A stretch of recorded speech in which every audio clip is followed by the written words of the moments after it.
Do bunnies lay eggs? Let me ask you that. I mean, why do we have Easter eggs and bunnies and eggs? I don't know. But it made me think about something. How many things did you used to believe that you've now found out that are not true? So Santa. I mean, of course he is true for anybody who's watching, who's very young.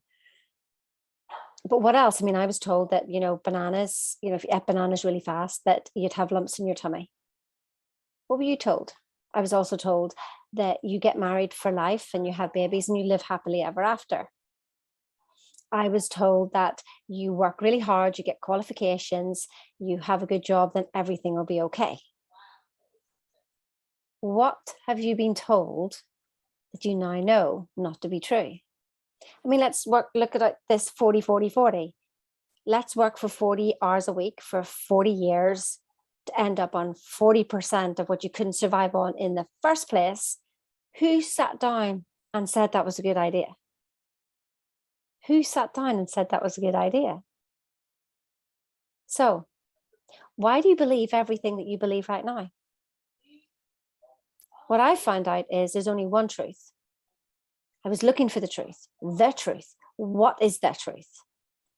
And I looked and I looked and I looked. I looked in every qualification. I looked in every personal development book, listening to the gurus. There isn't a truth. There is your truth. Yes, you who's watching this, there's only your truth.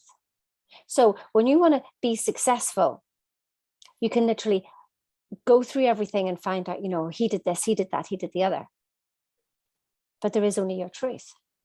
Now, my background is computer programming, a computer science degree. So I know what it is to program. And it's that constant repetition, and putting the same code in and putting the good code in. But what are we doing? You've got coding. You have no clue where it's even come from. I mean, 1 minute, red wine's good for you, then it's not good for you. Chocolate's good for you, then it's not good for you. How many times do you find things out that they're not true anymore? So you've got coding going on, and what you do is you then start feeding more coaching, more information, more coaching, more information on top of that bad programming. What do you think that's going to get you? It's like having an old house and with old wiring and then trying to put a new TV in and wondering why it's exploding and wondering why you're not getting anywhere. So I used to code computers. Now I code people's minds.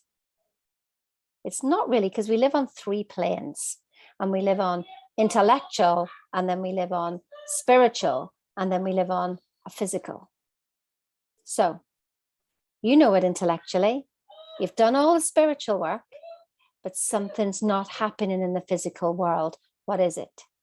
It's your operating system. Yes, your operating system. And that's got to be reprogrammed. So I went to Bob Proctor, and he showed me how to reprogram so I could find my code, because I was so full of everybody else's code. Now, I'm still working through that, just like Bob, at 87. When he passed away, he was still working through his code. He said he'd only just scratched the surface. I don't have the answers. I have my answers. I don't have your answers. You have your answers. But we've got the code to help you decode yourself, first of all, to show the errors. We clear the errors, not by counseling, but by reprogramming. Because you see the exact error, you will know exactly the code to reprogram yourself with. Wow.